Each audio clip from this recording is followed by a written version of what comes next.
함께 기도하고 예배한 우리 성도님들에게 주님의 은총이 함께 하시기를 바랍니다.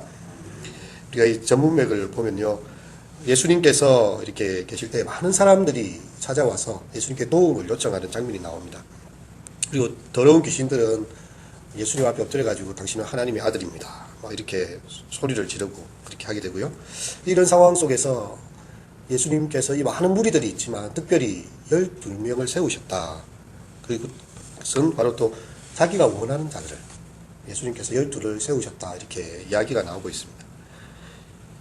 누가복음 6장 12절에서 13절에 보면 조금 더 자세하게 그들을 부르시는 과정이 나오는데요. 이때에 예수께서 기도하러 산으로 가사 밤이 맞도록 하나님께 기도하시고 밝음에 그 제자들을 부르셨다. 예수님의 이 공동체에 특별히 제자들을 부르시는 일에 예수님께서 굉장히 신중을 기하셨다는 것입니다. 많은 사람들이 예수님을 따르고자 했고 그분의 이적을 보기를 원했고 예수님과 함께하기를 원했어요. 하지만 예수님께서는 자기가 원하는 자들을 부르셨습니다. 우리가 예배당 오거나 신앙생활 시작할 때 수고하고 무거운 짐진 자들아 다 내게로 오라, 내가 너희를 쉬게 하리라. 누구든지 이렇게 주님께 올 수 있게 주님께서 문을 열어 놓으셨어요. 하지만 우리가 그 문을 지나서 그 문에 이렇게 반대편에 적혀있는 글을 보게 되면 내가 너를 지명하여 불렀나니 너는 내 것이라.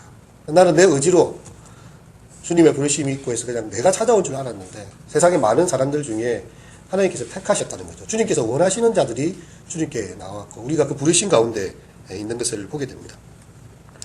예수님은 많은 사람들에게 말씀을 전하시고 그들에게 병을 고치시고 귀신을 쫓아내는 일에만 자신의 일을 맡기지 않았어요.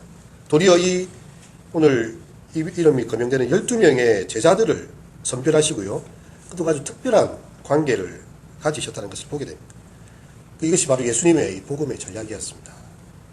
우리 교회가 이렇게 예수님의 제자를 삼고 소그룹을 통해서 인격적인 만남을 성경 공부도 이렇게 하고 뭔가 이렇게 하고자 하는 이유는 예수님께서 하셨던 방법을 취하시는 것이죠. 그 12명을 구별하신 그 이유에 대해서 밝혀져 있는데요.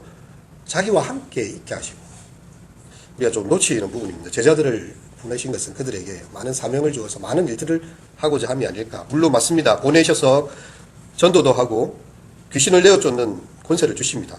마태복음 10장 1절에 보면 더러운 귀신을 쫓아내고 모든 병과 모든 약한 것을 고치는 권능을 주셨다라고 이렇게 이야기를 하고 있어요. 그 제자들을 예수님의 그 능력과 함께 이 복음 전도의 일들에 병을 고치고 약한 것들을 고치는 권능을 주십니다. 귀신도 쫓아나게 하십니다. 하지만 그보다 먼저 있어야 될 것은 예수님과 함께 있게 하기 위해서입니다. 그리고 우리가 교회의 많은 부분들이 참 중요한데 주님과 먼저 함께 있는 것이 중요합니다. 교회에 많은 봉사를 하고 누군가를 전도하고 또 뭔가 힘써 일하는 것도 참 중요합니다. 하지만 주님께서는요, 먼저 자기와 함께 있기를 원하십니다. 우리가 기도의 자리에, 말씀의 자리에 그분의 음성 듣고, 우리가 아까 찬양 불렀던 것처럼 저 장미꽃 위에 있을 아직 맺혀있는 그때에 귀에 어느니 소리 들리니 주 음성 분명하다. 주님과의 동산, 주님과의 은밀한 만남 속에서 먼저 우리가 그 은혜 속에 젖어들고요, 주님께서 또 세상으로 부르시니 저 밖에 도움이 필요한 사람들이 있고 주의 복음을 들어야 될 사람들이 있기에 그 가운데로 파송하고 있는 것입니다. 그래서 우리가 주님의 부름을 받았다면 공적 예배에 참여하고 교회 봉사하는 데 참 소중합니다. 전도하는 것도 너무 귀한 일입니다. 하지만 그 전에 먼저 내가 주님과 얼마나 함께 있고 있는가, 그분과의 은밀한 교제 속에, 그분과의 만남 속에, 그 기도의 응답 속에, 그 말씀 속에 내가 얼마나 함께 하고 있는가를 생각해 봐야 하는 것이죠. 그리고 예수님께 나온 그 제자들 12명이었어요. 오늘 본문에 보니까 시몬에게는 베드로라는 이름을 더하셨고 세베대의 아들 야고보와 야고보의 형제 요한, 이 둘에게는 보아너게 우리의 아들이라는 이름을 더하셨고 하면서 쭉 이렇게 제자들의 특징이 짧게 소개가 되고 있습니다. 여러분, 예수님께서는요, 이 12명을 특별히 택하셨는데 거기에는 다 이유가 있습니다. 24명, 한 100명, 예수님 아예 제자를 모으시려면 한 1000명 정도 모으시지 왜 12명을 택하셨을까? 예수님의 손에는 12명밖에 안 잡혔는 것인가? 그게 그렇지 않고요, 굉장히 상징적이고 분명한 이유가 있습니다. 이것은 이스라엘의 그 구약의 지파가 12지파였다는 것이죠. 그래서 이제는 이 새로운 이스라엘, 정말 교회의 공동체, 하나님 나라의 일들을 시작하기 위해서 새로운 일들을 하나님께서 시작하신다는 것을 보여주는 것입니다. 이 마태복음 19장에 보면 이와 관련된 이야기가 나오는데요. 어떤 재물 많은 청년이 예수님께 찾아왔어요. 이 사람도 아마 예수님의 제자 되기를 원했던 것 같아요. 예수님, 내가 어떻게 해야 영생을 얻겠습니까? 질문을 합니다. 영원한 생명에 대한 정말 영적인 갈급함이 있는 것입니다. 이 청년이 젊었어요.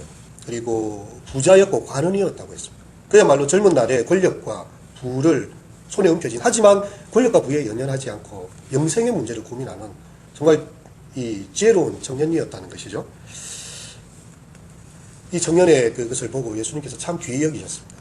딱 한 가지 부족한 것이 있는데, 네가 있는 재물을 다 가난한 사람들에게 나누어 주고 나를 쫓아오면 되겠다. 그것이 너에게 영생의 길을 선택하는 것이다. 이 청년이 고민합니다. 그는 아직 젊었고요. 무엇보다도 그가 부자였기 때문에 이것을 포기하는 것이 쉽지 않았어요. 천국에 가는 것과 부를 포기하는 것 중에 그는 영생에 대한 고민을 가지고 고민하며 가버렸다고 했어요. 그리고 그 이후로는 이름이 나오질 않습니다. 베드로는 배와 그물을 버려두고 예수님을 쫓았잖아요. 야고보와 요한도 마찬가지입니다. 또 이 레위는 그 세관의 일들을 버려놓고 예수님을 다 쫓아왔어요. 근데 이 부자 청년은 재물이 많은 고로 근심하며 떠났다라고 끝이 나고 있는데요. 그때 예수님께서 제자들에게 이런 이야기 하십니다.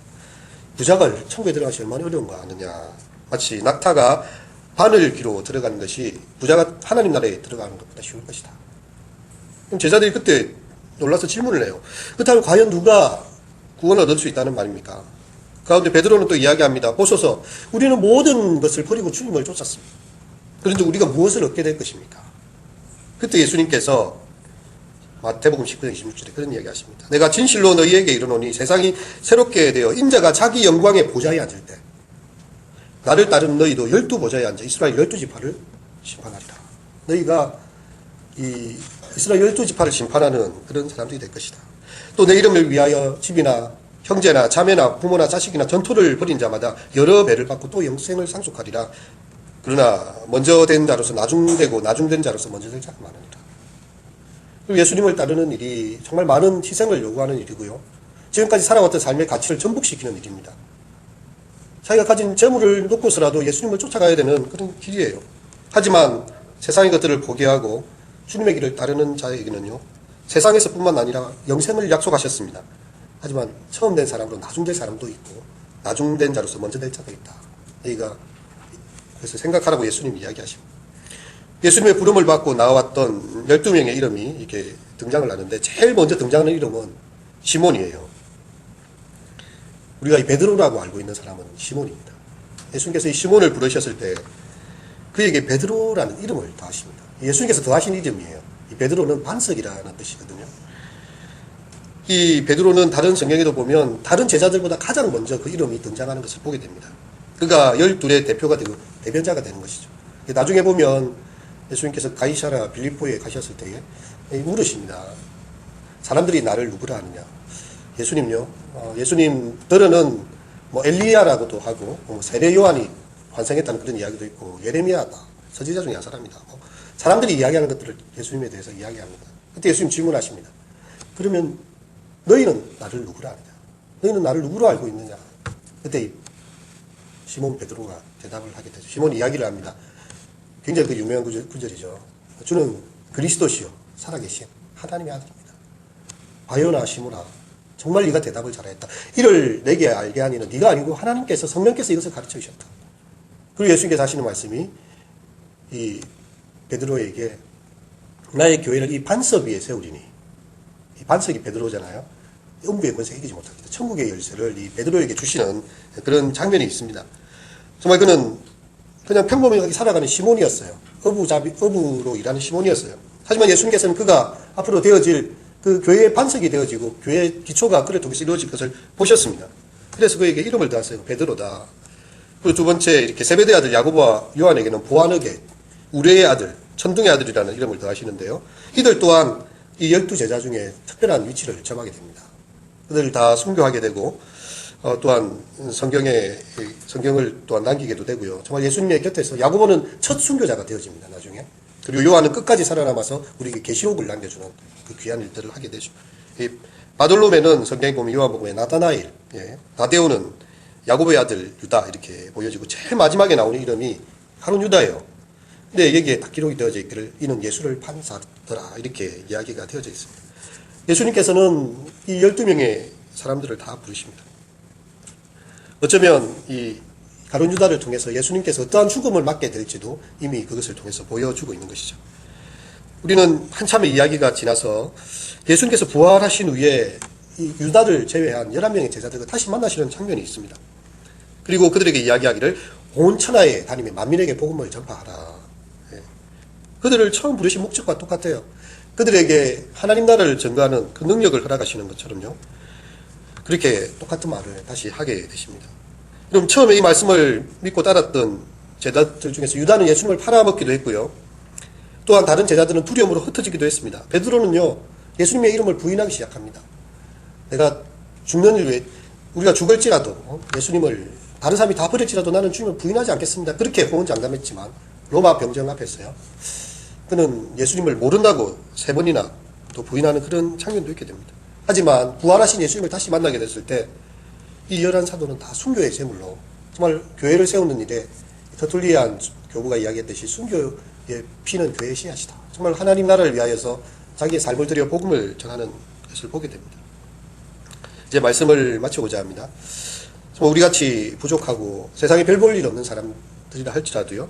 사실 여기 베드로나 야고보, 요한 특별한 게 있겠습니까? 그 당시에 어부들입니다. 그냥 일상의 일들을 살아가는 사람들이에요. 대단한 학자도 아니고요. 이 사람들이 유명한 사람들도 아닙니다. 사실 우리는 예수님 시대에 그 유명했던 어떤 사람들 이름을 기억하지 못합니다. 하지만 12제자 이름은 기억을 해줘요. 세례공부 학습할 때도 12제자 이름도 한번 생각해 보게 합니다. 우리는 성경의 이 복음서와 또 서신서에서 그들의 이름을 발견하게 됩니다.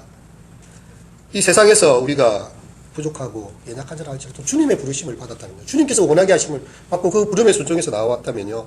하나님 나라에 주님과 함께 다스리는 일들에 동참을 하게 되는 것이죠.